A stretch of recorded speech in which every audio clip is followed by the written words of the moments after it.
Kumusta tibida? Ito, mabuti, medyo maayos-ayos. May araw na maayos ako, may araw Ayan, na sa hinihingal ako. Madam Violet, salamat sa mga tulong mo. Madam Anonymous, USA. Nagpapasalamat ako sa mga tulong nyo. Kung hindi sa inyo, hindi ako makaka-recover. Yun lang inaano ko at kay Madam na nagpakilala sa akin. Hindi ko siya kilala, tumutulong din sa akin para maanuhan ng katawan ko, magpalakas daw ako. Yun lang ang inaano ko. Maraming salamat sa mga binibigay niyo sa akin, sa mga sponsor, sa mga tumutulong sa akin. Salamat. Yun lang. Nakausap po ni Ate Bida. Bait po.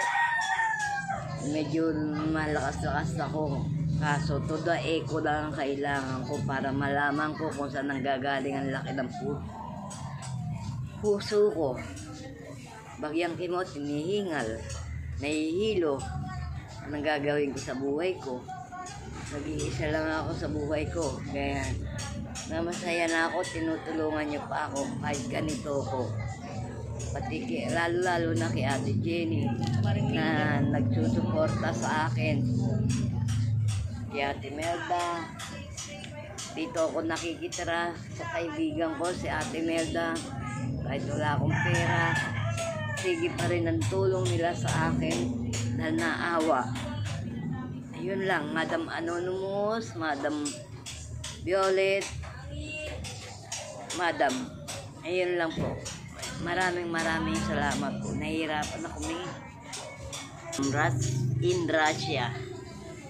Ngayon ko lang po siya nakilala. Salamat, Madam in Russia. In Russia. Nahihirapan ako magsalita. Hinihingal ako. Pasensya na kayo. Magpapalakas ako. Alang-alang sa inyo. Nagtumutulong sa akin. Yun lang. Hintayin ko po, Madam in Russia, ang pagdating niyo po dito sa Pilipinas at magpapalakas ako alang-alang sa inyo. Darating sa April. Darating po kayo sa April, hintayin ko po kayo. Yun lang pong inaano ko. Maraming salamat, Madam in Russia. Salamat. Masaya na rin ako. Nakita ko na po kayo, pero sa personal. Di ko pa po kayo nakita. Personal lang nga, ano na sa cellphone. Cellphone pa lang, hindi personal. Meron nga ako. Bibigyan nga daw siya eh. Kaya nga, para may kontak-kontak mo lang. Ha? Ganyan. Akala ko may trabaho si Ilo. Ngayon lang yun, yung Ngayon anak lang? ko. Isang linggo lang yun. Mag-umpisa sa 29. Stay-in. Eh, walang puso pa naman yung katok sa pintuan doon. Alam mo daw. Hindi basa-basa nagbubukas ang pinto. Huwag magbukas.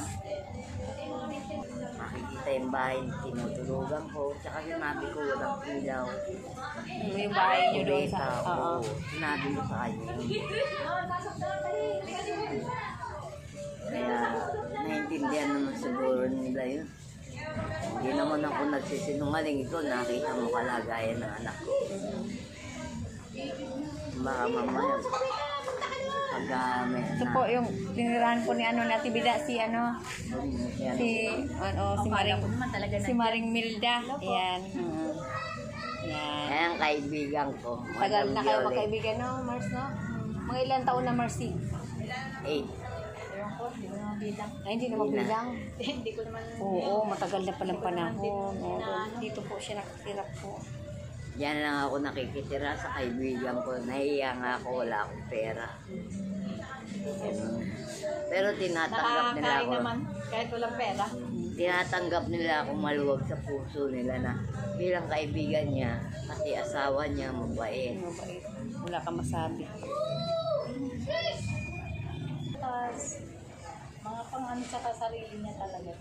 Layo pa naman, nakita mo ang palengke doon, ang Kaya layo. naman sa kanya, isang lingguhan na yung pagkain niya, mga biskut-biskut ba, dahil gutumin siya. Wala, ginawa ito kundi kumain. Diabetes ako, Kahit diabetes ako. diabetic siya, kahit siya ng chippy. Bawal yun. Oo. Pag wala talaga Kaysa sa namang kahit tuyo, mahilig yan. Pag hindi ka sa maalat, alam mo, bawal na sa'yo maalat, maalat ka na maalat. Bawal, kaya. Pag wala, di naman kasi talagang doon din naman ang ano, Bihis ka kaya naman talaga. umiinom kasi ako ng gamot araw-araw para may laman yung sikmura ko, hindi mahapdi. Biray mo 10 ang iniinom ko sa Bawal pa yan. araw-araw. Wala yun. 10 sachet. Hmm. Ay, 10 tablitas. Oo, sampung tablitas na iba-iba, ewan ko ba dyan? meron ako sa ano sa cholesterol Kasi nagkaroon siya ko. infection sa Infection. ihi. Di ginamot mo na yung infection niya sa ihi. Sabay-sabay, hindi mahilig sa maalat. Bawal ka na nga sa maalat. Vitamin ko, umiinom ako. Diabetes ko, umiinom ako. Tapos yung cholesterol ko, 6. Tapos yung sa uric acid ko. Mabuti So, na ganyan-ganyan lang ang ano niya eh.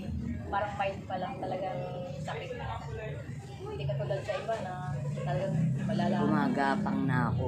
Malakas lang ang resistensya ko. Yung ba yan, eh? Palalakasin ako ni Madam. Diba? Sabi niya, unahin mo na yung health mo. Tapos cellphone. Hindi, unahin mo na yung ano mo talaga, yung health mo, ganyan. Kalusugan mo. Kasi sabi nito, nawala yung cellphone ko. Wala akong ginagamit eh.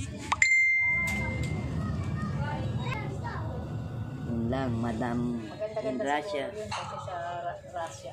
Maganda rin ang pera sa Russia. Kasi Madam in Russia, maraming salamat. mga Philippine money na yan ang pinapatala. Okay na po mga kamigo-kamiga. Love you all sa ating lahat. Magandang hapon sa ating lahat. Saan man sulok ng mundo, di ba? Okay na. Sige na ha. Kailangan tama-tama lang. Huwag masyado masaya. Okay? Okay? Sige na. Ano? Masaya na Sinang ako. pasasalamatan mo? Madam Russia, Oh. Madam Violet, Madam Anonymous in USA. Okay. Maraming salamat sa At saka sa tulong mga nyo. viewers mo pa. Mga viewers pa, lalong-lalo na kay Ate Di ba? Jen. Sa mga gustong kumulong sa'yo na ano, di ba? Mamahal sa'yo, di ba? Lalo na kay Love you Ate all. Jenny. Kung hindi sa kanya, hindi ko malalaman ang diferensya ko. Okay, love you all. Love you all.